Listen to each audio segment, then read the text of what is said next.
দক্ষিণ এশিয়ায় আয়তন ও অর্থনীতিতে সর্ববৃহৎ দেশ ভারত। দেশটির সাথে জল ও স্থলসীমা মিলিয়ে কার্যত ৮টি দেশের সাথে সীমান্ত রয়েছে। এর বাইরেও আফগানিস্তানকে ভারতের প্রতিবেশী হিসেবেই ধরা হয়।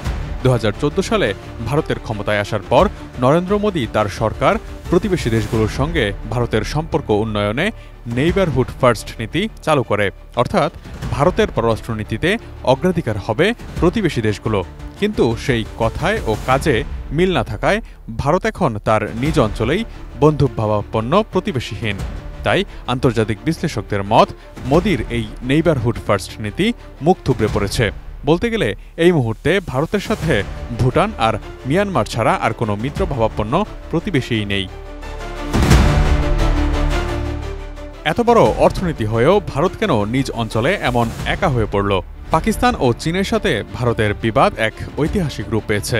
এমন সময় ভারতের অন্যান্য রাষ্ট্রগুলোকে পাশে নিয়ে চলার বদলে কেন বাড়ল দূরত্ব?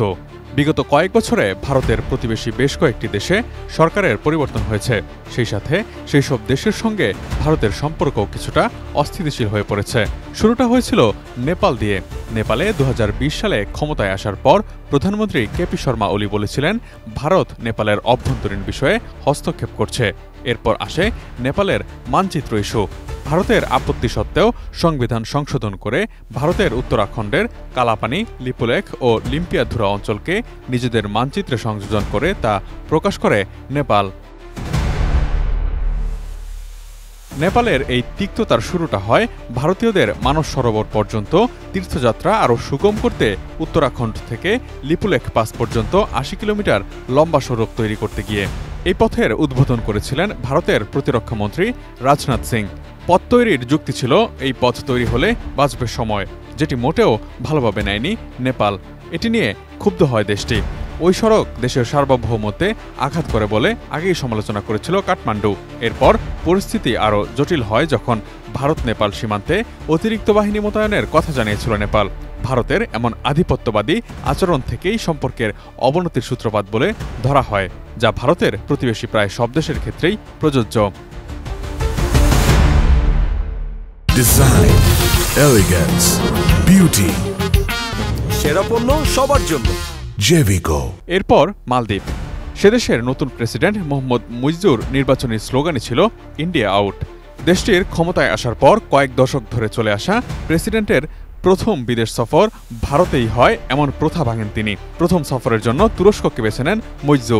এরপর ভারতের শত্রুভাবাপন্ন দেশ চীন সফর থেকে ফিরে এসেই তিনি ভারতকে অনুরোধ করেন মালদ্বীপ থেকে ভারতীয় সেনা প্রত্যাহার করার, এবং তিনি তা করাতে সক্ষম হন।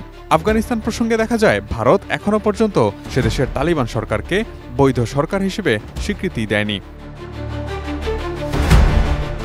সবশেষ বাংলাদেশ। ভারতের অন্যতম প্রতিবেশী দেশ ও ঐতিহাসিকভাবে মিত্র দেশ হিসেবে প্রতিষ্ঠিত বাংলাদেশ। তবে সম্প্রতি ৫ আগস্ট ছাত্র জনতার গণ অভ্যুত্থানের মুখে শেখ হাসিনার পতন ও তার ভারতে আশ্রয় নেয়া এবং বাংলাদেশে নতুন নেতৃত্বে ভারত বিরোধী মনোভাব প্রকাশ্যে চলে এসেছে। বেশ কয়েক বছর আগে থেকেই সীমান্ত, নদীর পানি বন্টন, বাণিজ্য নীতি, অভ্যন্তরীণ বিভিন্ন ইস্যু নিয়ে ভারতের একপেশে ও আধিপত্যবাদী নীতির কারণে বাংলাদেশের জনগণের মধ্যে ভারত বিরোধিতা ঘনীভূত হতে থাকে। ভারতের আরেক প্রতিবেশী শ্রীলঙ্কাতেও হয়েছে ক্ষমতার পালাবদল। প্রথমে গণ অভ্যুত্থানের পর গোতাবায়া রাজাপাকসে সরকারকে উৎখাতের পর রনিল বিক্রমাসিংহে আসেন ক্ষমতায়। সম্প্রতি সেপ্টেম্বরে প্রেসিডেন্ট নির্বাচনে জয়ী হয়ে শ্রীলঙ্কার ড্রাইভিং সিটে এখন অনুরাকুমারা দিশানায়েকে মার্কসিস্ট বামপন্থী রাজনীতিবিদ। তিনিও কতটা সুসম্পর্ক বজায় রাখবেন ভারতের সঙ্গে এখনও তা স্পষ্টত বোঝা যাচ্ছে না। ভারতের নেইবারহুড ফার্স্ট নীতিটি কেন মুখ থুবড়ে পড়ল? অনেক বিশেষজ্ঞ মনে করেন যে আমেরিকা ও রাশিয়ার মতো বড় দেশের সঙ্গে সম্পর্কের উন্নতি করার প্রচেষ্টায় নিজের প্রতিবেশী দেশগুলোর সঙ্গে সম্পর্ককে প্রাধান্যই দেয়নি ভারত। ভারতের সিনিয়র সাংবাদিক ও দ্য হিন্দুর কূটনৈতিক সম্পাদক সুহাসিনী হায়দার বলেন, গত ১০ বছরে সরকার নেইবারহুড ফার্স্টের কথা বলেছে ঠিকই, কিন্তু তা বাস্তবায়নে কোনো পদক্ষেপ নেয়নি। যদিও দিল্লির জওহরলাল নেহেরু বিশ্ববিদ্যালয়ের অধ্যাপক স্বর্ণ সিং মনে করেন, ভারত তার প্রতিবেশীকে রক্তচক্ষু দেখায় না, বরং প্রতিবেশী দেশগুলোই স্মল স্টেট সিনড্রোম থেকেই ভারত বিরোধী মনোভাব পোষণ করে থাকে।